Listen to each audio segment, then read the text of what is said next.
In there, he sees holographic representation of V-Ger's entire journey through the known universe. As we'll find out later, this has been over the course of a couple centuries, touring the entire known universe through a couple centuries.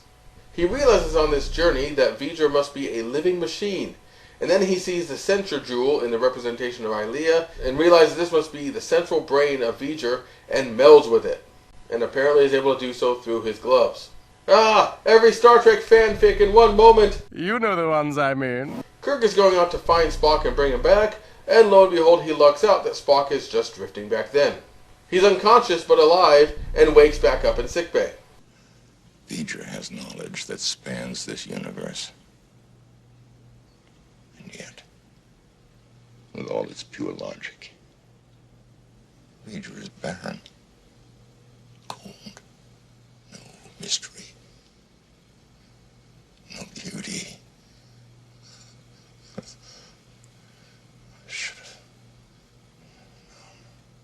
I love this scene. This is actually the end result of all of Spock's journeys, not just in this movie, but throughout the entire original series. And he had to touch the mind of what the Vulcans would consider ideal to see that this just isn't enough. I love this. This is Star Trek in a nutshell. Scenes like this is what makes the movie worth watching, even with all of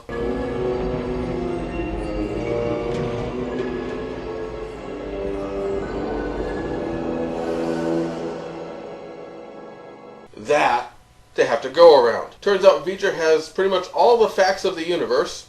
Beavers made for life. 11 greater than 4. For quality carpets, visit Kaplan's Carpet Warehouse. Yeah, when you're doing a Futurama plotline for seriousness, you're doing something wrong. But still, now V-Ger wants to understand emotion, abstraction, faith, meaning, all those things that you can't do by observing and studying. In other words, V-Ger wants to move beyond pure science and logic. And during all this time, V-Ger, and Enterprise with it of course, has arrived on Earth. And it starts sending a signal to the Earth, but no one on Earth knows what to send back to it.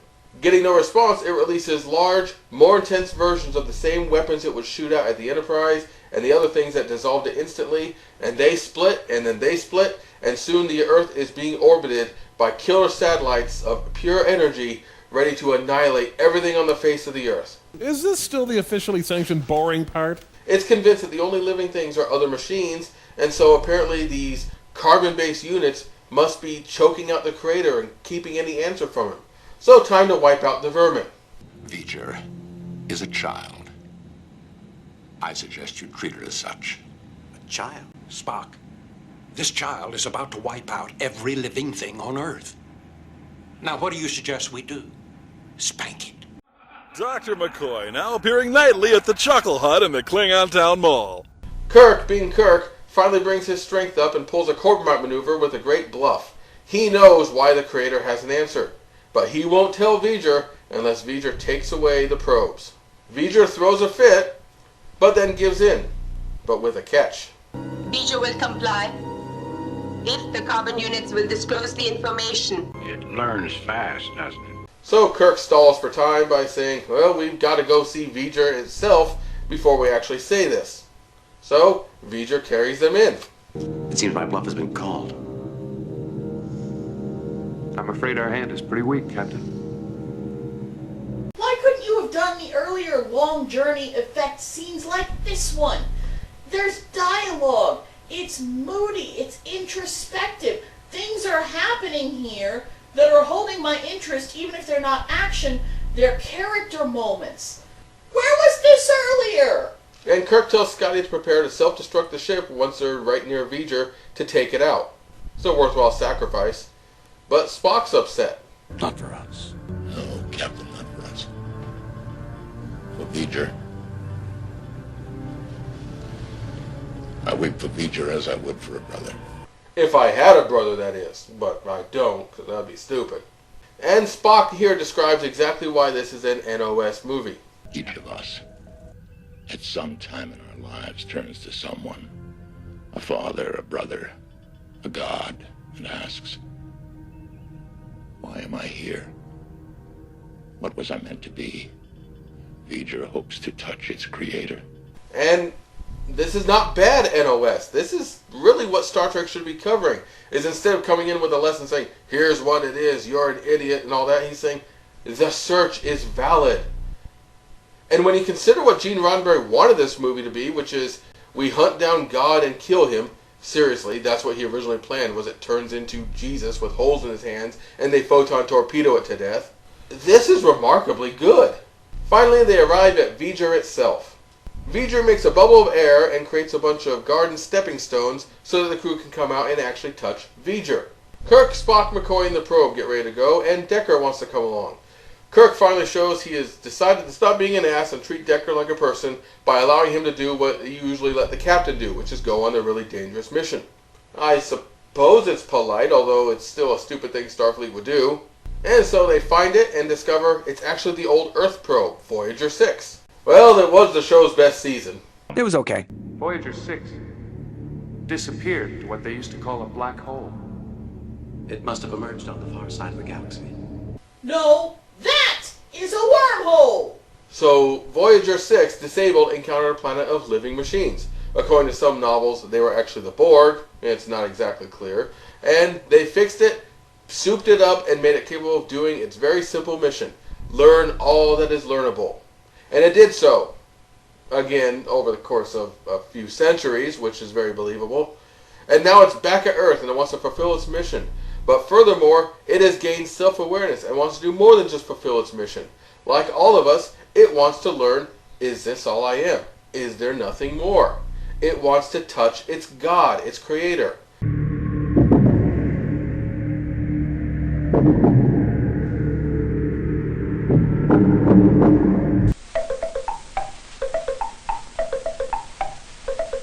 Order up the ship's computer library of records.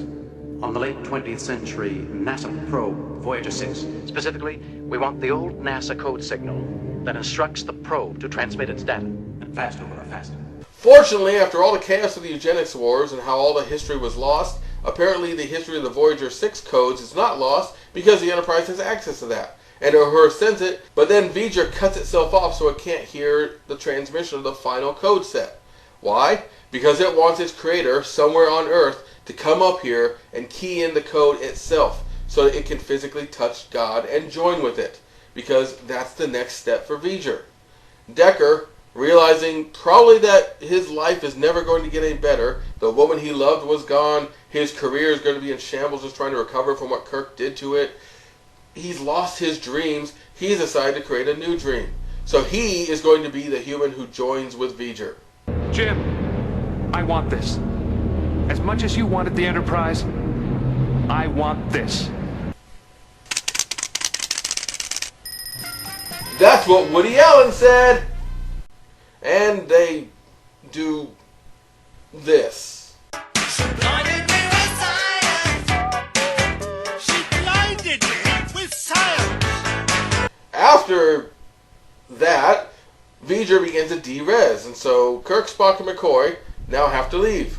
So apparently V-Ger is off somewhere exploring with Wesley and the Traveler, new dimensions of being. And, you know, there's a reason no one ever follows up on them.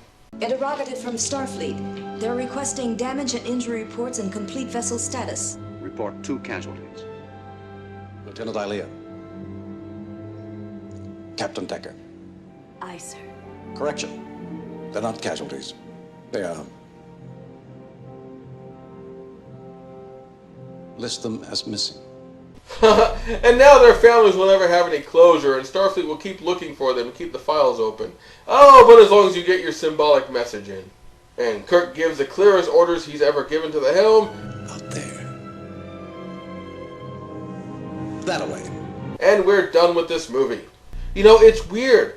For the first part of this movie, it is torture. It's miserable and terrible because there's so much padding and the pace is so slow. But as the story picks up near the end, this is actually a really good movie.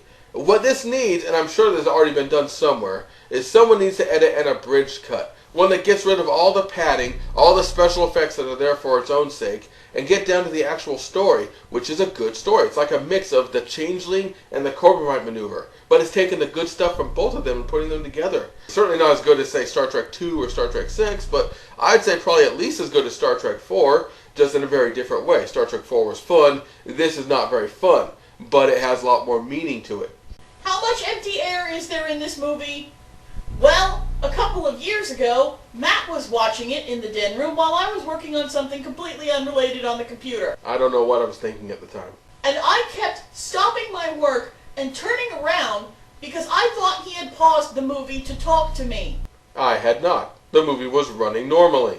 Watching it for this review was not exactly an easy thing at the beginning either, as both of us were writhing in our seats, waiting to get on with it. But we didn't want to actually fast forward the scenes because that would be disingenuous for the review. So having suffered through our Lenten penance for the sake of you, dear viewers, we are now free to enjoy some actual good Star Trek again. That being said, next time we're going to watch an awful, awful Smallville.